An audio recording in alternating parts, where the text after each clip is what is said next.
What's good about being part of a church like Grace Church? It's a challenge. One of my big things was, can we get stuck in? And within about 2 weeks, I went, yeah, we can get stuck in here. What have you been privileged to see happen? Well, I think your preaching's got a lot better.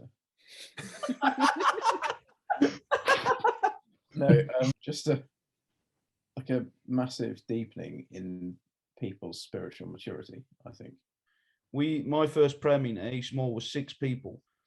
But last night, and I know we've been boosted a little bit by having some wonderful help from some asylum seekers who have come in. We had, I think, nearly 40 people last night.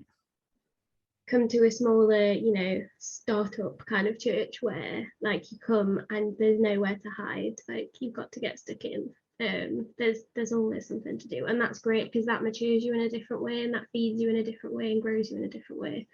Is there a sense in which you feel you're able to kind of see the results because of your investment? It's all in pursuit of loving one another as Christ's disciples, knowing that he has loved us. Yeah, Steph, like, what's your experience of the church being a family? Yeah, the Bible clearly tells us that we are adopted into a family, and we know that our church is our family. And I do think that is really the case at GCW, and where I've really seen it and really experienced that over the past few years. And trying really hard to be in each other's lives has led to some of the best ups in church life that I've ever experienced, but it has also, I think, led to some really deep sadnesses as well, that then bring us together, I guess, even closer. What's the need? There aren't actually many churches in Wakefield, just sort of full stop, and the churches that are here are very small generally. I don't really meet any Christians outside of church. It can be tough and challenging and stuff, but actually it's also very exciting.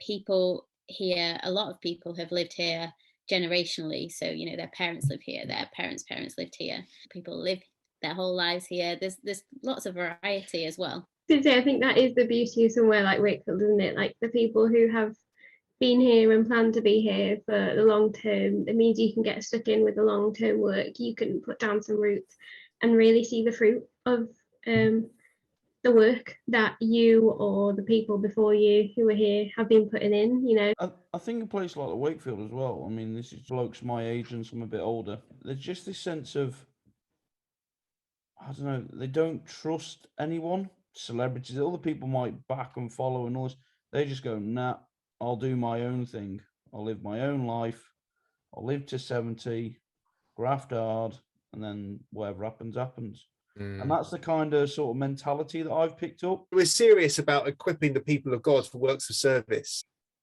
To be intentional about sharing our lives and also speaking biblical truth into the situations that we were sharing with each other.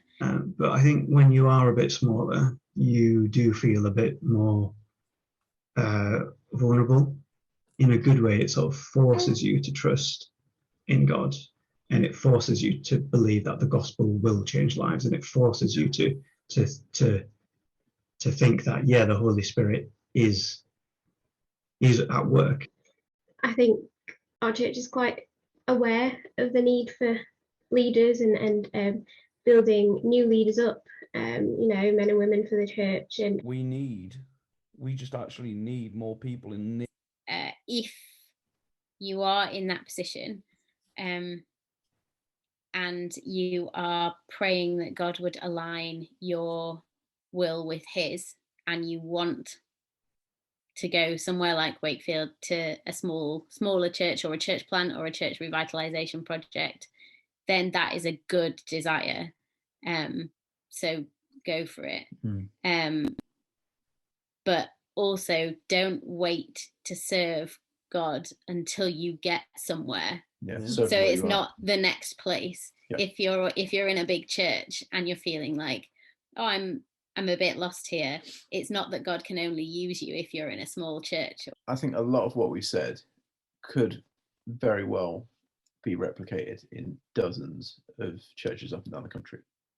It's www.gracechurchwakefield.org.uk.